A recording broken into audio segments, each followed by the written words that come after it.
Alhamdulillah wa bihi nasta'inuhu ala umuri dunya wa din wa la hawla wa la quwwata illa billahil aliyyil azim.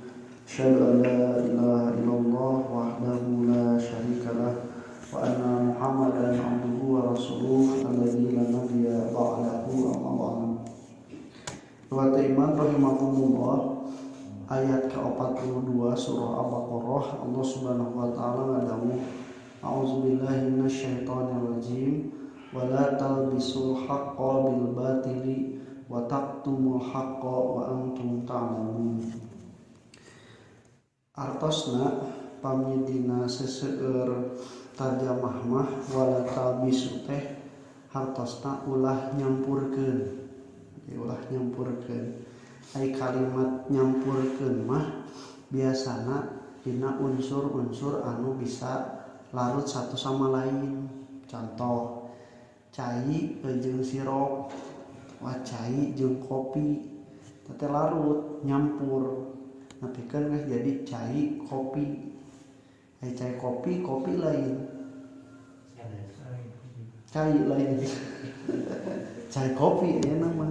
Sebut cai geus lain da, cai mah geus aya unsur sejen. Sebut kopi ge lain da geus aya unsur sejen.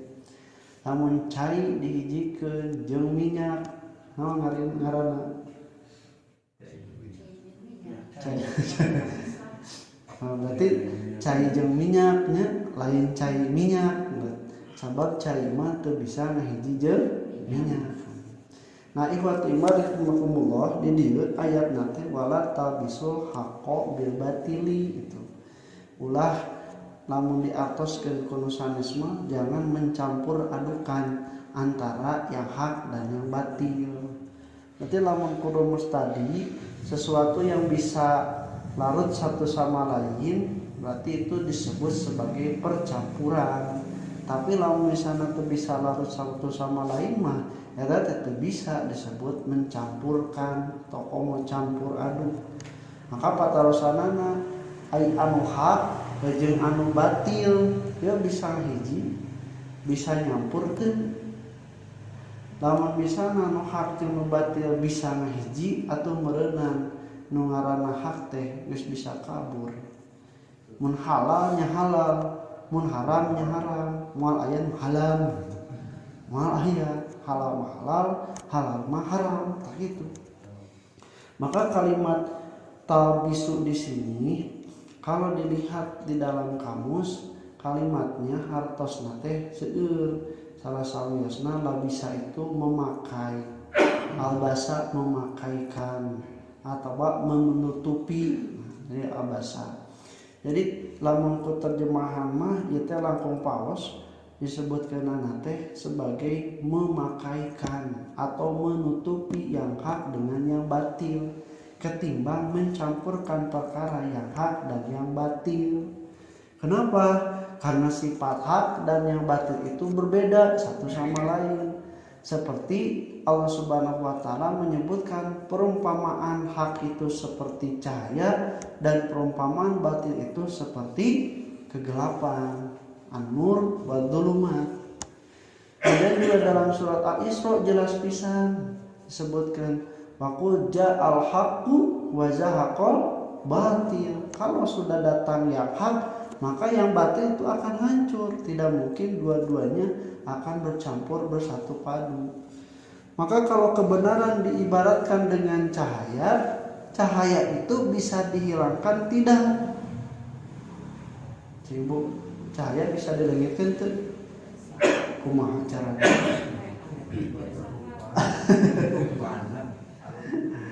Eta teh mayahan cahaya, mayahan lampu. Oh, cahayana teu leungit, nalika dihulungkeun deui aya keneh. Lamun cahaya panon poe, eta teh lain nyaleungitkeun cahayana. Cahaya itu hanya bisa dua, mun teu ditutupan nya dikaburkeun. Dikaburkeun teh jadi dibedakeun bayang disamar-samarkan. Tah misalna teh ditutupan ieu nepikeun ka poek di hiji imah teh teu abus cahaya-cahaya acan, poek cenah di dieu teh puguh da panon poekna cahayana ditutupan. Nah itu mah bisa. Jadi kebenaran itu ibarat cahaya bisa ditutupan teu dibejakeun gitu. Mata aya we jelema anu wadul nu bohong naon tah nutupan anu bener siga nutupan cahaya. Nu kadua ieu mah teu ditutupan tapi kudu transparan atawa kudu berwarna nepikeun ka cahaya panon poena jeung rumah kitu kahandap jadi beda. Entah siga tadi nyebutkeun anates nanti ditu masku halal ka dieu mah berubah jadi makruh. Jadi dirubah jadi nu sejen mubah. Tah padahal mah teh ti dituna geus jelas cahayana ngan disamarkeun. Nah, kebenaran apapun ketika manusia itu mengkhianati terhadap kebenaran, perlakuannya cuma dua, mun teu ditutupan disamarkeun. Nah, rahimakumullah, di sini Allah Subhanahu wa taala mengatakan wala tabisul haqqo bil batili. Maka kalau terjemah yang lebih merenah, janganlah kalian memakaikan kepada perkara yang hak itu dengan kebatilan.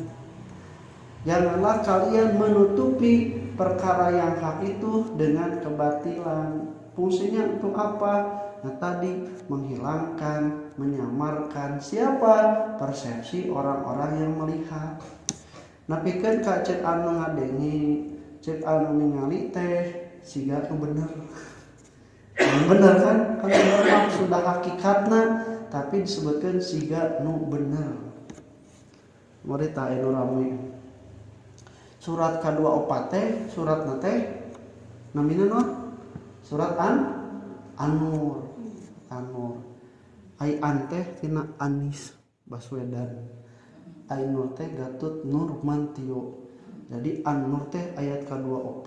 Anies Baswedan dan Gatot Nurmantio 2024. Aduh jadi kadinya. Nah teh. Nunggukeun ka dicocokologi gitu nya. Nah, imakumullah padahal tidak ada kaitan sama sekali. Tidak ada kaitan sama sekali. Orang-orang beriman itu diingatkan jangan seperti perilaku orang-orang yang Yahudi Nasrani yang menutupi kebenaran dengan kebatilan. Naon anu dimaksud anu ditutupina anu hakna jeung nu batilna naon? Dina tafsir sebutkeun satu yaitu berkaitan dengan sifat-sifat dan kebenaran tentang diutusnya Nabi Muhammad SAW, bahwa Nabi Muhammad SAW itu adalah benar seorang Rasul yang diutus akan membenarkan kitab-kitab dan agama yang sebelumnya. Nah, tersebutkan dirinya.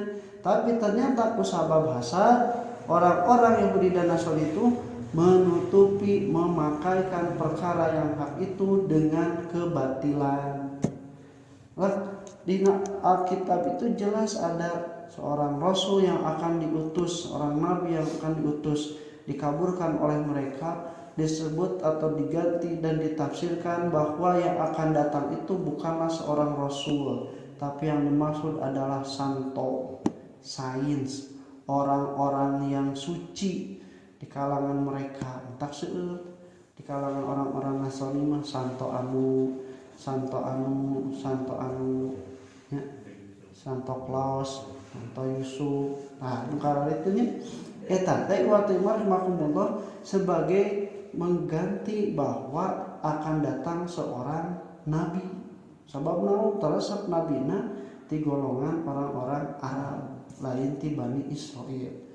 Datang waka mati Arab, cacakan Nabi Musa, Nabi Isa oge masih keneh titurunan Nabi Ishak alaihi salam anggar we didustakeun, kafir, kemudian bahkan disakiti.